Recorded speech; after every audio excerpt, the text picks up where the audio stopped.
Hi friends, welcome to your YouTube channel. दोस्तों, आप सभी का अपने यूट्यूब चैनल में स्वागत है। वैसे तो मैंने टेलीग्राम के ऊपर अपडेट डाला था। मुझे गले में इन्फेक्शन मतलब थ्रोट इन्फेक्शन था, तो इस वजह से वीडियो नहीं बना पा रहा था। आज के वीडियो में हम निफ्टी का पहला एनालिसिस करेंगे, वीकली का एनालिसिस। चलिए ठीक है। अब सबसे पहले वीकली चार्ट लगाता हूँ और आपको जैसे मैंने ये लेवल तो वैसे डाल के दिए ही है। पिछले महीने से ये लेवल मैंने डाले थे। ठीक है। आपको वहाँ पे ये एग्जैक्ट सपोर्ट रजिस्टेंस मिल रहा है। ठीक है। ये लाइन को थोड़ा सा एक्सटेंड हम कर लेंगे, यहाँ तक लेके आएंगे। ठीक है। अब इसके ऊपर निकलता है तो भी हम बुलिश होंगे, तब तक बुलिश होने वाले नहीं है। ये लाइन कहाँ पे आ रहा है, तो ये लेवल जो आ रहा है 18,250 के ऊपर डेली का क्लोजिंग मिलेगा तो ही हम बुलिश की ओर देखेंगे, तब तक बुलिश होना नहीं है। ठीक है। चलिए, ये बात पहले आपको मैंने बता दी। चलिए ठीक है। अब मंथली चार्ट के ऊपर देखते हैं। तो मंथली चार्ट के ऊपर चलिए मैं सभी चीज़ें पहले डिलीट कर देता हूँ, फिर बाद में बातें करेंगे। अभी मंथली चार्ट के ऊपर देखो, न्यूट्रल कैंडल जैसा लग रहा है। उसको सपोर्ट कहाँ पे है, तो पिछले मंथ का जो मतलब लेवल है ना, लो लेवल है, वहां से सपोर्ट लेके मार्केट थोड़ा सा बाउंस हुआ है। ठीक है। अब आपको मंथली चार्ट के ऊपर ये तो रिवर्सल कैंडल है, इसका फॉलो थ्रू कैंडल अभी ये महीने में बन रहा है, 15 दिन निकल चुके हैं। अभी आगे 15 दिन तक ट्रेडिंग होगा, उसके बाद में हम देखेंगे। चलिए ठीक है। अभी यहाँ पे कहीं पे भी तेजी है नहीं। वीकली चार्ट के ऊपर आते हैं। चलिए ठीक है। वीकली चार्ट में आप देखिए, ये रिवर्सल कैंडल फॉर्म हुआ, मार्केट नीचे की ओर आया और अभी ठहरा है। ठहरा है मतलब यहाँ से ऊपर भी जा सकता है, लेकिन जैसे मैंने बताया 18,250 के ऊपर जब तक क्लोजिंग बेसिस नहीं आता है, ये ट्रेंड को ब्रेक नहीं करता है, तब तक हम बुलिश मानेंगे नहीं। और यहाँ से नीचे चला तो फिर बहुत ही स्पीड से मार्केट नीचे आने की कोशिश करेगा, जो हम बता रहे हैं। ठीक है। लेकिन उसके लिए पहले इसको ब्रेक तो करना पड़ेगा। और पिछले वीक का कैंडल देखे तो एग्जैक्टली न्यूट्रल कैंडल, आप देखो, बहुत ही अच्छे से मैनेज करके पूरे वीक न्यूट्रल कैंडल फॉर्म किया है। ठीक है।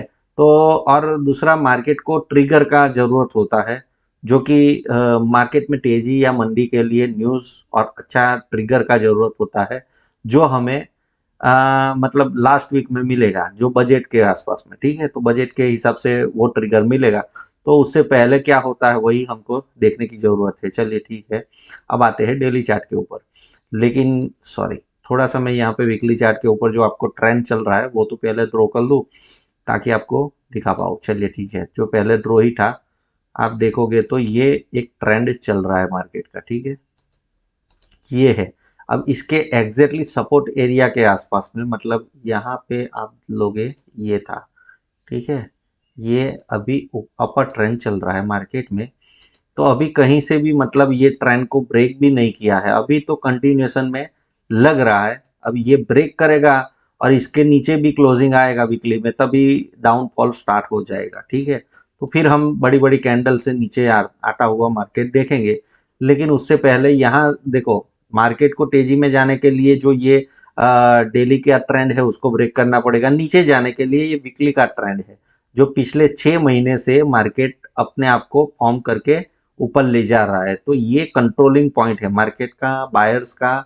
यहाँ पे कंट्रोलिंग पॉइंट है, यहाँ पे कंट्रोलिंग पॉइंट है। तो मार्केट बायर्स यहाँ से कंट्रोल छोड़ेंगे और सेलर्स कंट्रोल में लेंगे, तब फर्दर यहाँ से डाउन साइड होगा। चलिए ठीक है। ये आपको क्लियरिटी के साथ में समझ में आ गया होगा। चलिए डेली चार्ट के ऊपर जाते हैं। और डेली चार्ट के ऊपर जैसे मैंने बताया, अब देखो, मार्केट को नीचे आना है तो बहुत ही तेजी से मार्केट नीचे आएगा, तभी नीचे आ पाएगा। मतलब यहाँ पे जो डेली का प्राइस एक्शन देखने से मुझे जो लग रहा है, पिछले 1 डेढ़ महीने का, मुझे ऐसा लग रहा है कि ये जल्दी से मतलब रिवर्स भी हो सकता है। ठीक है।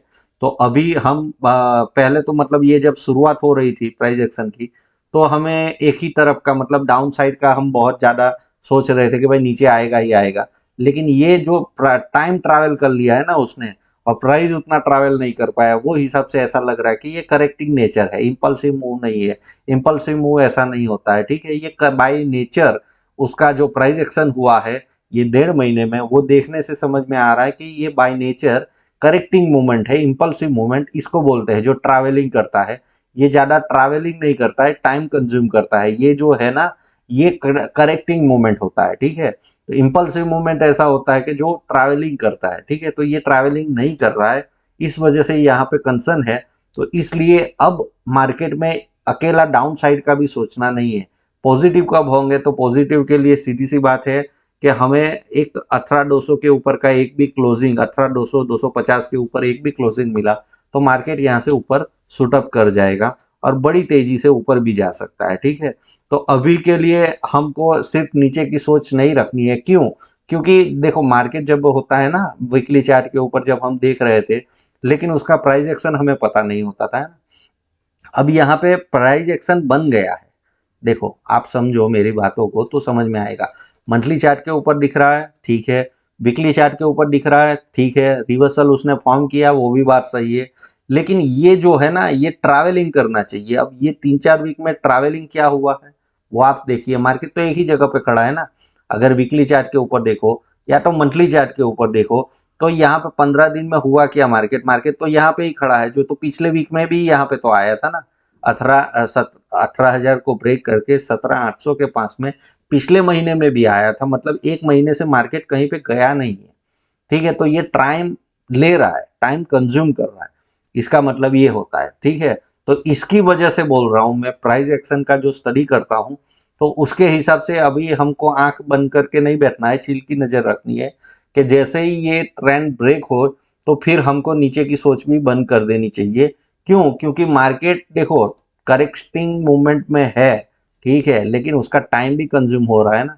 ये टाइम कंज्यूम जो कर रहा है वो गलत चीज है, ठीक है। मार्केट को नीचे ट्रैवल करना ही चाहिए, ठीक है। अब ये नहीं हो रहा है तो फिर हमको भी समझ जाना चाहिए कि फर्दर एक अपसाइड का मोमेंटम आ सकता है। ये आशंका होती है। क्यों? क्योंकि ये टाइम कंज्यूम कर रहा है, ठीक है, इसकी वजह से बता रहा हूँ। बाकी अभी भी मैं ऐसा बुलिशनेस नहीं बता रहा हूँ कि भाई बुलिशनेस हो जाएगा, ठीक है। बुलिशनेस कब होंगे? जब ये मार्केट ऊपर की ओर जाके क्लोजिंग करे और ये जो 1.5 महीने से जो ट्रेंड चल रहा है उसको ब्रेक करे, ठीक है। हम क्या बात कर रहे हैं कि वीकली चार्ट के ऊपर जो ये 6 महीने का ट्रेंड है या तो उसको ब्रेक करे तो हम यहाँ से फर्दर डाउन साइड का बात कर रहे हैं। ये पहला टारगेट हो गया, दूसरा टारगेट हो गया, ठीक है। ये तो मैं आपको पिछले महीने से ही दे रहा हूँ, ठीक है, वो बात आपको समझ में आ गई। तो वीकली चार्ट के ऊपर या तो वो ब्रेक होना चाहिए या तो डेली चार्ट के ऊपर ये जो पिछले 1.5 महीने से जो मार्केट का डाउन ट्रेंड चल रहा है उसको ब्रेक करना चाहिए। मार्केट अभी क्या हुआ है, तो मार्केट ये पिछले मतलब ये महीना जैसे ही जनवरी स्टार्ट हुआ तो मार्केट एक जगह पे फंस चुका है। अब देखिए ना तो ऊपर जा पा रहा है ना नीचे जा रहा है, ठीक है। तो उसके हिसाब से ऐसा है। और मार्केट में देखिए तो ये क्या है, ये सभी मतलब नैरो रेंज की न्यूट्रल कैंडल है, ठीक है। यहाँ पे कोई ना तो बुलिशनेस है ना बेरिशनेस है, मतलब न्यूट्रल है। मार्केट नीचे भी जा रहा है ऊपर भी जा रहा है, ये न्यूट्रल कैंडल फॉर्म कर रहा है। न्यूट्रल कैंडल में कैसे काम किया जाता है इंट्राडे में, उसकी चर्चा कर लेते हैं, चलिए ठीक है। अब आप देखिए तो पहले निफ्टी की बात करते हैं। तो निफ्टी में आपको मैंने अपना टूल स्टोर लगा के रखा ही है। हम कहाँ पे देखो, जो दिशा में मार्केट जाता है मैं हर बार बता रहा हूँ, जो दिशा में जाता है तो हम अगर सेल करना है तो कब करते हैं? 1618 निकलता है उसके बाद में। लेकिन यहाँ पे इसके नीचे गया नहीं है। 12 बजे तक आप देखिए, एग्जैक्टली 12 बजे तक मार्केट यही रेंज में, मतलब ये साइडवेज रेंज में फंसा रहा। उसके बाद में मोमेंटम कब स्टार्ट हुआ? 12 बजे के बाद में यहाँ पे लोगों के जो सेल में बैठे थे उनके स्टॉप लॉस ट्रिगर होने स्टार्ट हो गए। तो यहाँ से एक एसएल हंटिंग का मूवमेंट स्टार्ट हुआ जो मार्केट को यहाँ तक लेके गया। मैं आपको हर बार बताता हूँ, एसएल हंटिंग का जब भी मूवमेंट आता है तो हम 0% के जो मतलब ये पहली कैंडल का जो हाई लेवल होता है उसी को निकालता है, क्योंकि ये विपरीत दिशा में चलना स्टार्ट हो गया ना। मार्केट अगर जाना है तो मार्केट का ट्रेंड तो नीचे था, देखो ना आप, ठीक है। तो अगर अगेंस्ट में चलना स्टार्ट हो जाता है तो क्या करते हैं लोग? अपना एसएल काटते हैं। तो ये एसएल हंटिंग का मूवमेंट है, फ्रेश बाइंग नहीं है, ठीक है। तो ये आप ऐसा मत समझ लो कि यहाँ से बायर आ गए और आप ओवरनाइट पोजीशन लेके चले जाते हो, वहां पे ही गलती करते हो, ठीक है। तो ओवरनाइट पोजीशन भी नहीं ले जाना चाहिए। और ये मूवमेंट को पकड़ने के लिए आपको 2.618 टारगेट मिलता ही मिलता है, ठीक है। तो मतलब क्या है कि यहाँ पे आप ये मोमेंटम पकड़ सकते थे और एग्जैक्टली आप देखो तो शायद 120 पॉइंट के आसपास में कैप्चर निफ्टी में कर पाते, ठीक है। चलिए उसके बाद में आते हैं भाई बैंक निफ्टी के ऊपर। तो बैंक निफ्टी में भी सिमिलर वही हालत जो निफ्टी में, देखो 19-20 का फर्क होता है, ठीक है। इसने क्या किया, एसएल हंटिंग का मूवमेंट इसने थोड़ा देर से स्टार्ट किया, लेकिन चलना तो यहाँ से ही स्टार्ट हो गया था, ठीक है। एसएल हंटिंग का मूवमेंट यहाँ से स्टार्ट हुआ और इसमें भी आप देखो तो कम से कम आपको 200-250 पॉइंट का मोमेंटम मिला, और ये मोमेंटम फ्रेश बाइंग नहीं कहलाता है। आप लोग काफ़ी लोग यही मुझे कर रहे थे, लेकिन मुझे थोड़ा गले में इन्फेक्शन था, थ्रोट इन्फेक्शन था, तो इसलिए मैं थोड़ा कम बोल पा रहा था, मतलब गले में बहुत दिक्कत चल रही थी, ठीक है। तो इसलिए मैं जॉब नहीं दे पाया। लेकिन ये फ्रेश बाइंग नहीं है, ठीक है। फ्रेश बाइंग अलग तरह का होता है, जब आएगा तो हम देखेंगे, ठीक है। आपको वो भी समझाने की कोशिश करूंगा, सिखाने की कोशिश करूंगा, ठीक है। तो आशा करता हूं कि अच्छे से मैं आपको समझा पाया हूँगा। और बैंक निफ्टी का भी एनालिसिस मंथली का अगर मैं एक दूसरा वीडियो बनाऊंगा थोड़ी देर के बाद में, क्योंकि अभी भी थोड़ा बहुत दिक्कत, थोड़ा बहुत मतलब ऐसा है कि कंटिन्यूस ज़्यादा मैं बोल नहीं पा रहा हूँ, ठीक है। तो इसलिए ये वीडियो को यहाँ ही समाप्त करते हैं।